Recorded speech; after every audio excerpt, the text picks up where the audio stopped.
اولا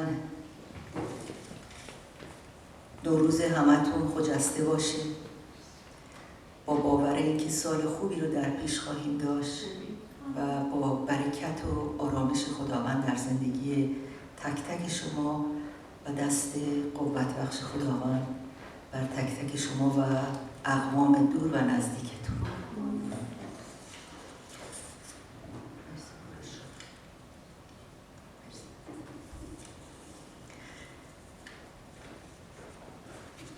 من امروز عنوان موعظه‌ام رو انتخاب کردم: برخاستن، بازسازی، پاکسازی و بازسازی. و یک تصویر سه‌بعدی و همچنین یک پلی بین عهد عتیق، عهد جدید و اوضاع امروز کشورمون ایران. همونطور که کوروش برامون خوند از نهمیا، یک تصویری که سه‌بعدی که گفتم، یکیش تصویر نهمیا هستش، دومیش تصویر عیسی مسیح هستش، چرا که امروز روز نخله، روزی هستش که عیسی مسیح وارد اورشلیم میشه و مردم میان با به اصطلاح شاخه‌های نخل بهش خوش آمد میگن و او رو ستایش میکنن و جمله هوشیانا رو به کار میبرن که گفتم شاید بعضیا ندونن که هوشیانا یعنی چی؟ یعنی نجات بده ما رو و خداوند نجات دهنده. و تصویر سومی که دارم تصویر شاهزاده رضا پهلوی هستش و براتون میگم به چه دلیل. آیاتی رو که کوروش خوند فکر میکنم که خیلی آشنا بود برامون، چه از نهمیا، چه اون جایی که عیسی مسیح بساط کبوتر فروشا رو به هم میرزه. چقدر اول برگردیم به نهمیا ببینیم چقدر اوضاع اون موقع شبیه اوضاع کشورمون بود. 47 ساله خیلی از ما حالشون خوب نیست، ولی یکی از اونا خود منم، باید اعتراف کنم 47 ساله که منتظرم که این رژیم سرنگون بشه. سال 57 من خودم به قول الان کوروش داشتم باش صحبت میکردم، همه ما سال 57 کم یا زیاد، کوچیک بزرگ، در سنهای مختلف بودیم و خیلی چیزها رو به یاد میاریم. من از اون موقع حالم خوب نیست که اعدام نظامی ها رو به چشم خودم میدیدم، چون آشنا بودم با بعضی از اونها، با بعضی ها رفت آمد داشتیم، حتی استاد دانشکده افسریمون بودن بعضیاشون.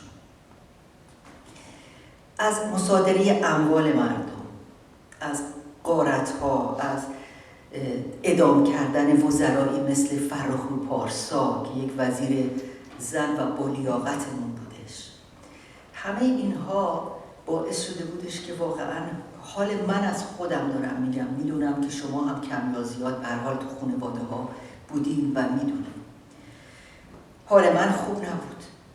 ولی چرا واقعا در این چندین ساله دنیا سکوت کرد؟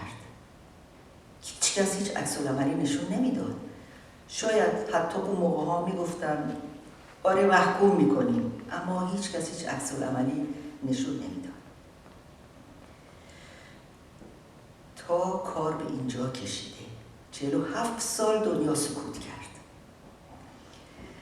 اما حقیقت این هستش که دنیا سکوت کرد چون منافعش در کار بود. دنیا سکوت کرد چون ایران رو همه با هم داشتن تاراج میکردند و سیستم آخوندیمون خودمون میدونیم برای بقای ایدئولوژی، چون ایدئولوژی همیشه بدترین چیزه.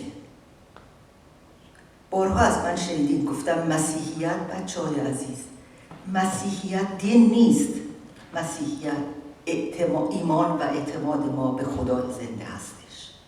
دین در یک چارچوب قرار میگیره، بعد پشتش وقتی ایدئولوژی میادش اون وقت وانفساست. و این ایدئولوژی براش مهم، ایران و ایرانی مهم نبود. خودتونم میدونید، شاید تو فیلم ها دیدین که ایدئولوژی خمینیست براش مهمتر بود که صادر بکنه این ایدئولوژی رو به دنیا. شاید امروز خیلی ها متوجه نباشن که چه داره میگذره در کشورهای مختلف، ولی مایی که از ایران اومدیم خیلی خوب میدونیم که ایدئولوژی چه بلایی سر مردم و دنیا میاره، چون تعصب بدترین چیزه. در هر مذهبی آدم‌های متعصب خطرناکه. اما خداوند همیشه در تمام این مواقع سختی که برای مردم بوده، همیشه خداوند به داد مردم رسیده و همیشه از آدم‌های شجاع و مصمم و با غیرت برای آزادی انسان‌ها در مقابل بی‌عدالتی و کشتار استفاده می‌کنه. منتها چیزی که هستش، صبر خدا مثل صبر ما نیست. خود سوئدی‌ها یه ضرب المثل دارن، میگن که به من صبر بده اما خیلی زود بده. دیگه اون صبر اسمش نمیشه وقتی میگی صبر بده زود بده.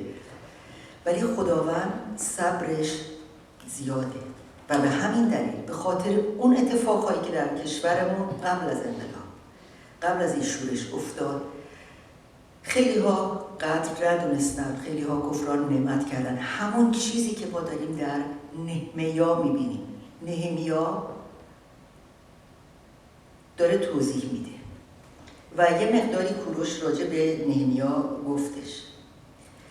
سوال اولی که من از شما دارم قبل از اینکه وارد جزئیات این آیات بشم این هستش که وقتی که شما این بی‌عدالتی ها رو دیدین در 8 و 9 ژانویه، 40,000 جوان، نوجوان، پیر، زن، مرد کشته شدن در سکوت، عکس العمل شما چی بود؟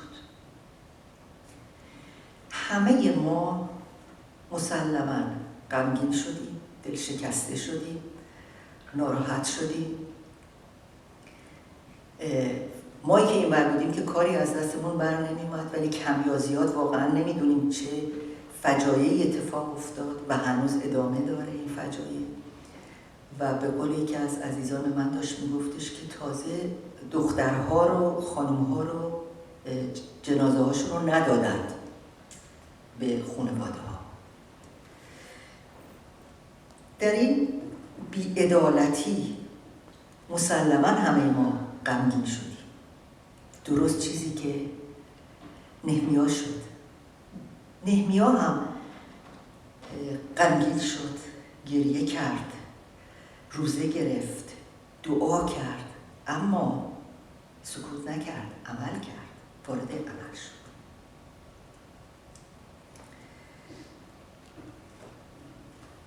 سوال من این هستش که ما چه کار میکنیم وقتی اخبار رو که شنیدیم برای نجات کشورمون و برای ملتی که داغ دیدن و زجر کشیدن. من از میترو خواهش کرده بودم، میترو و آذر، که بچه ها پنجشنبه‌های وقت کوچیکی رو از اینا بگیریم و ما بیاییم اینجا دعا کنیم. میاییم چند نفری دعا میکنیم. شاید بعضیا اعتقاد نداشته باشن به این دعا،